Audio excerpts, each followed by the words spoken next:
Bienvenue dans cette nouvelle vidéo de la Minute en Vrac. Alors aujourd'hui, on ne va pas plus porter sur le rire, ni sur l'amusement, ce n'est pas une creepypasta, je vous rassure. Mais aujourd'hui, nous allons faire un épisode 3 théories sur 3 dessins animés de notre enfance. Alors accrochez-vous bien, c'est parti. Et un petit peu dans le noir s'il vous plaît.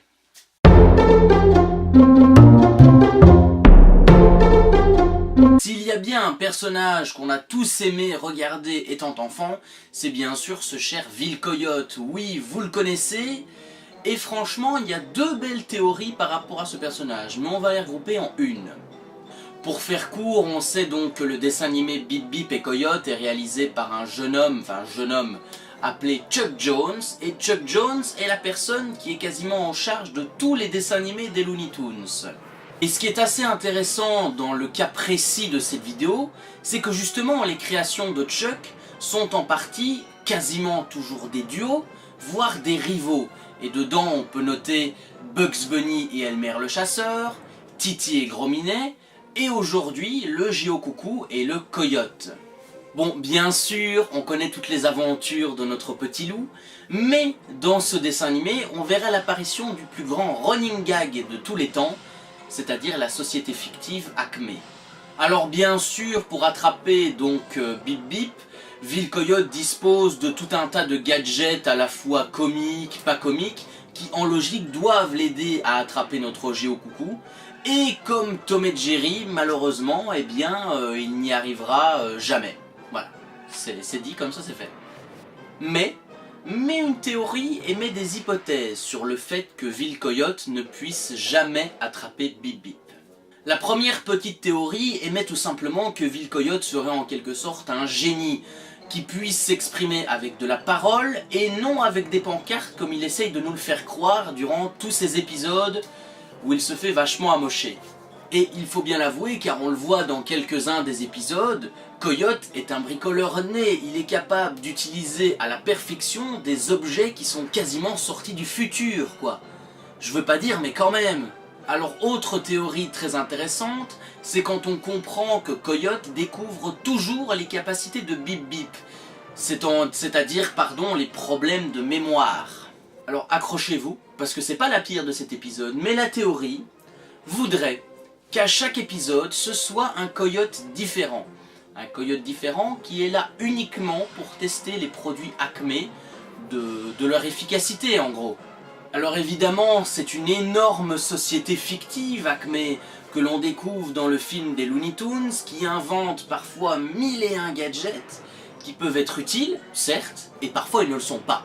Chaque produit sera en fait testé par un coyote cobaye, et c'est pour cette raison qu'à chaque échec, le coyote cobaye en question n'apprendrait jamais de ses erreurs.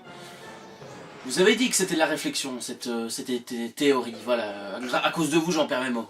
Mais accrochez-vous, le pire est à venir les amis, mais quand je dis le pire, c'est pire que School Day, vous voyez ça? En effet, il semblerait, il est même évident, que notre petit coyote ne pourra jamais attraper Bip Bip. Tout simplement car son seul et unique but, sa seule et unique occupation serait de tester les produits Acme qu'on lui envoie. C'est triste, hein? Ouais, moi aussi, je trouve ça trop triste. Notre petit chien serait alors dans une espèce de spirale négative, vraiment négative, qui irait totalement à l'encontre de sa programmation. Bref, passons à la deuxième théorie, si vous le voulez bien. On va un petit peu changer l'univers.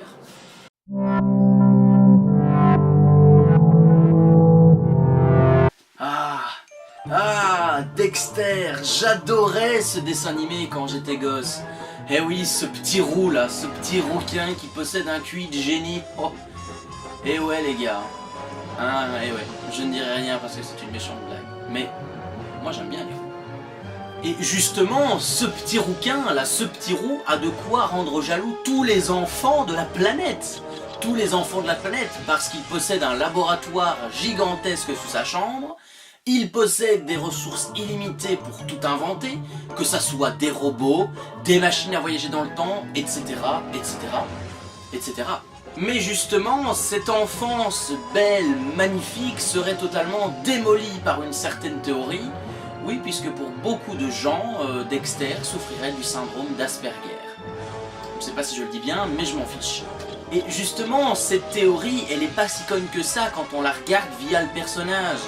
On sait que Dexter a du mal à interagir avec les autres enfants de son âge, qu'il a du mal à oublier certaines petites manies, je vais le dire, et que parfois il porte attention à des choses qui n'intéresseraient pas les enfants de son âge, tout simplement. Vous savez, je pense que si on venait à demander un jour à Dexter « Eh, dis, ça te plairait de vivre dans ton laboratoire toute ta vie ?» Je crois qu'il dirait pas non. Bon, là je parle tout seul parce qu'il n'y a personne, mais si, il y a Bobby, c'est mon ami imaginaire. Salut Bobby, ça va? Ouais, ça va. C'est bizarre, je sais. Mais alors, si Dexter est évidemment atteint du syndrome d'Asperger, le dessin animé prend un tout autre sens, les gars, mais vachement. Et surtout au niveau des personnages qui entourent Dexter. Prenons le cas de Didi par exemple. Didi serait alors une jeune fille comme une autre, une jeune fille tout à fait ordinaire, et non le monstre horrible que Dexter imagine depuis sa chambre. Son père, au lieu d'être un abruti fini, disons-le clairement, serait tout simplement un homme de classe moyenne. Dexter serait tout simplement déçu, que son père ne soit pas reconnu comme un scientifique extraordinaire à travers le monde entier, tout simplement. Je terminerai par le rival de Dexter. Oui, vous savez de qui je veux parler. Si vous connaissez le dessin animé, je parle bien sûr de Mandark, le bon Mandark. C'est un joli nom que tu as. Même lui devient une personne tout à fait ordinaire lorsqu'on arrête de le regarder via les yeux de Dexter. Bah oui, franchement. Car après tout, les gars, Mandark, il est pas si méchant que ça, parce que c'est quoi son vrai but? Son vrai but, c'est bien sûr de gagner le cœur de Didi. Bah oui, parce qu'il est amoureux d'elle, il est éperdument amoureux d'elle depuis toujours. Et c'est ça son seul objectif, il s'en fout de Dexter. Ce qu'il veut, c'est faire des choses avec la sœur de Dexter. Bah oui, peut-être des enfants qui me regardent. Une théorie bien sympa, en tout cas, qui permet de voir le personnage d'une autre façon. Bref, passons à la troisième et à la dernière théorie, la plus ouf.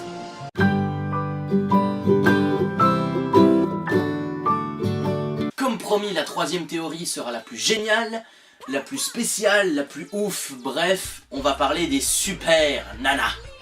J'ai regardé Super Nana sur Cartoon Network, et ouais, j'aimais bien moi pendant mes vacances quand j'étais petit regarder ça. Enfin quand je dis quand j'étais petit, même à 12 ans je regardais encore ça. Oui, vous pouvez vous moquer. Mais justement, dans ce monde de kawaïitude et de mignonitude, eh bien une théorie serait venue s'engrainer dans cette petite histoire toute mignonne, en nous disant eh bien, que les Super Nanas souffriraient tout simplement de différents symptômes psychologiques, voire qu'elles n'existeraient pas, ou tout simplement qu'elles seraient toutes les trois issues de la personnalité d'une jeune fille. Je vous l'avais dit que c'était ouf, je suis sûr vous avez même déjà décroché là, rassurez-vous, on va rattraper le coup. Bon, alors on va appeler cette jeune fille, du nom de... Laura, oui. On va appeler cette jeune fille Laura, bah oui, parce que j'adore ce prénom tout simplement, et c'est un beau prénom. Donc, notre petite Laura aurait eu ses problèmes psychologiques durant sa tendre jeunesse. Et ça en serait la cause justement du comportement de son frère, oui, qui lui est tout simplement inconnu au bataillon. Si je devais vous donner une comparaison pour justement vous faire une idée, une image du frère de notre jeune fille, eh bien dans le dessin animé il serait comparé à Mojo Jojo, vous savez là, le petit singe. Parlons des différentes personnalités de nos héroïnes. Oui, je crois que vous allez aimer ce passage. Nous avons tout d'abord Bulle. Bulle représente la fille mignonne avec les petites couettes et les magnifiques yeux bleus. Oui, ils sont magnifiques ces yeux, faut dire ce qu'il y a, de toute façon les yeux bleus, c'est la vie. Elle symbolise l'innocence et l'espièglerie de notre petite Laura. Oui, Laura est espiègle. Ensuite, nous avons Belle. Elle est très stable et elle est très intelligente. Et ça, c'est quand même une qualité importante. Elle symbolise tout simplement la maturité de notre jeune fille et surtout, elle essaye toujours, mais alors là toujours, de trouver des compromis. Pour finir, nous avons Rebelle. Rebelle qui est la fillette au caractère très dur. Vous savez, Je me demande même si elle est capable de rire par moment. Rebelle quant à elle, eh bien elle éprouve, elle démontre via son statut sa haine, la haine profonde qu'elle a envers son frère.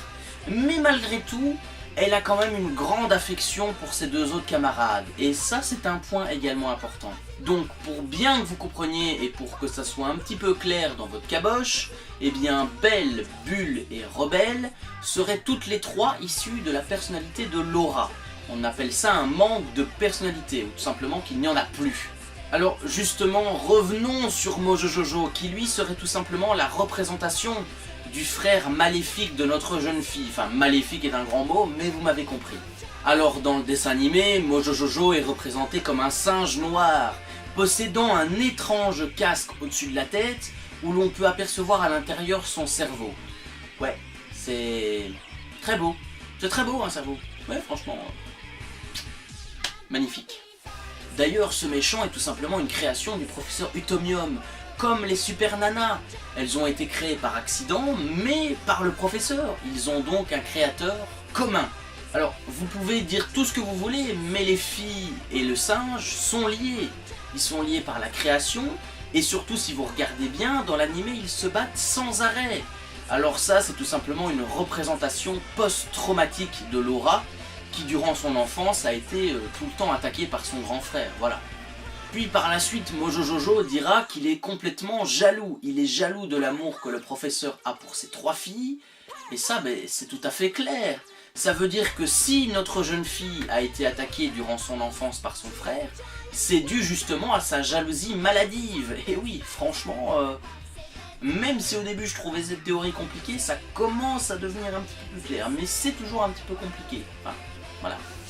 Et ça, c'est une tradition quand il y a des théories comme ça.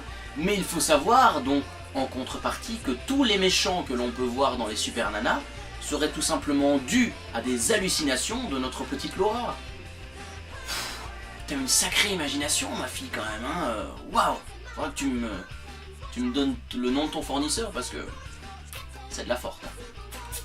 Alors, il y a également une chose que j'ai envie de vous dire à propos de cette théorie, parce qu'il faut parler du maire de la ville. Si vous avez bien remarqué, et ça c'est vrai, dans tous les épisodes des Super Nanas quasiment, le maire appelle chaque fois les filles pour les prévenir du danger. Vous n'avez pas remarqué?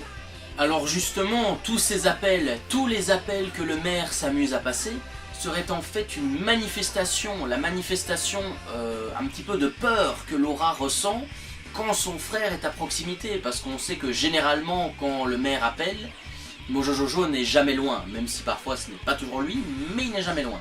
Alors au niveau des symptômes, au niveau des résultats, attention je parle comme un docteur, notre jeune fille souffrirait à la fois de schizophrénie, de paranoïa et certainement de phobie sociale. Donc là, on a le trio de choc. Laura serait justement coincée, bloquée dans ce monde où il s'imagine en permanence une super-héroïne sauvant la ville. Elle aurait non seulement peur d'être adulte, mais aussi peur de la réalité, car elle sait que si elle se décide à rester dans son propre monde, eh bien notre jeune fille n'a pas du tout envie de se retrouver dans un lit d'hôpital jusqu'à la fin de ses jours, et c'est ce qui risque d'arriver. Et justement, en créant ce monde imaginaire, en y restant bloquée, elle se place derrière justement un bouclier pour éviter ce fameux monde réel, qui fait peur à tellement de personnes, et je vous comprends les gars. Alors, pour bien vous tuer avant que vous arrêtiez la vidéo et que vous alliez vous coucher ou quoi que ce soit d'autre, eh bien, tous ces symptômes que je viens de vous dire, on appelle ça une forme de personnalité paranoïaque. Ça va? Vous avez retenu? Je vais le mettre, hein. Personnalité paranoïaque. Donc c'est très chouette, enfin... Alors, franchement, je vais vous le dire, c'est une théorie bien sympa. Mais moi, je la trouve un petit peu grosse. Mais quand je l'ai lu, enfin, on va dire qu'il était quand même tard quand j'ai lu cette théorie. Mais moi, je l'ai trouvée intéressante, je l'ai trouvée attrayante. Et je me suis dit, bah, la faire en vidéo, c'est pas mal. Et puis, ça expliquerait beaucoup de choses. C'est vrai que les Super Nanas, il n'y a pas vraiment de théorie là-dessus. Mais celle-ci pourrait peut-être tenir la route. Enfin, vous qui suivez beaucoup mes vidéos sur LMV, dites-moi si vous la pensez possible, cette théorie. Encore une fois, et ça c'est vrai, une théorie n'est jamais qu'une théorie. Elle n'a pas été confirmée par des scientifiques, par n'importe qui, donc les débats sont vraiment ouverts, mais je trouve que parfois c'est chouette de voir à quel point un dessin animé peut partir vraiment soit dans le hardcore, ou vraiment dans le truc what the fuck comme je viens de vous le faire là maintenant. C'est fini les amis, c'est fini pour cet épisode 3 théories. Déjà j'espère qu'il vous a plu, parce que 20 jours, ça m'a mis du temps pour l'écriture, ça m'aura mis peut-être du temps pour le montage, mais j'espère qu'il vous a plu. Et encore une fois, je vous l'ai dit avant, mais dites-moi dans les commentaires votre avis sur cette vidéo, et si vous trouvez les théories bien sympas, et même si vous en avez à me dire pour un probable épisode 2, eh bien dites-le moi, je suis preneur, je suis tout oui, je suis à votre écoute. Continuez de vous abonner à la Minute en Vrac, ça me fait super plaisir franchement. C'est très chouette de vous voir autant discuter, autant débattre. Et franchement j'aime bien vous répondre encore une fois. Donc si vous êtes chaud pour un épisode 2, dites-le moi dans les commentaires. Proposez-moi des théories. Appuyez sur la petite cloche, vous savez, ding ding, pour être à l'affût, à l'attention de toutes mes vidéos qui sortiront, pour les liker, enfin faire tout ce que vous voulez avec. En tout cas, moi je vous dis à la prochaine pour de nouvelles aventures sur YouTube. Passez un bon week-end et surtout reposez-vous bien. Je vous souhaite de gros bisous. Salut!